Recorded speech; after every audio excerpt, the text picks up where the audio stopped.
एक दौलतमंद इंसान ने अपने बेटे को वसीयत देते हुए कहा, बेटा मेरे मरने के बाद मेरे पैरों में ये फटे हुए मोजे यानी जुराब पहना देना, मेरी ये इच्छा जरूर पूरी करना।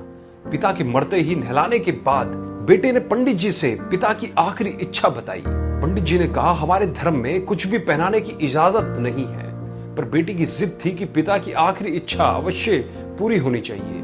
बहस इतनी बढ़ गई कि शहर के पंडितों को जमा किया गया, लेकिन कोई नतीजा नहीं निकला।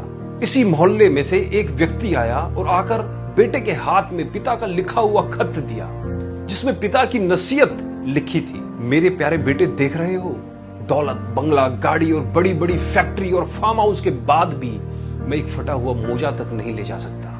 एक रोज तुम्हें भी मृत्यु आएगी, होशियार हो जाओ, तुम्हें भी एक सफेद कपड़े में ही जाना पड़ेगा। लिहाजा कोशिश करना, पैसों के लिए किसी को दुख मत देना, गलत तरीके से पैसा ना कमाना, धन को धर्म के कार्य में ही लगाना। सबको यह जानने का हक है कि शरीर छूटने के बाद सिर्फ कर्म ही साथ जाएंगे, लेकिन फिर भी आदमी तब तक धन के पीछे भागता रहता है जब तक उसका निधन नहीं हो जाता। बेटा, कुछ बातों का हमेशा याद रखना, जैसे जो आपसे दिल से बात करता है उसे कभी दिमाग से जवाब मत देना। एक साल में 50 मित्र बनाना आम बात है, लेकिन 50 साल तक एक मित्र से मित्रता निभाना खास बात है। एक मिनट में जिंदगी नहीं बदलती, पर एक मिनट सोचकर लिखा फैसला पूरी जिंदगी बदल देता है।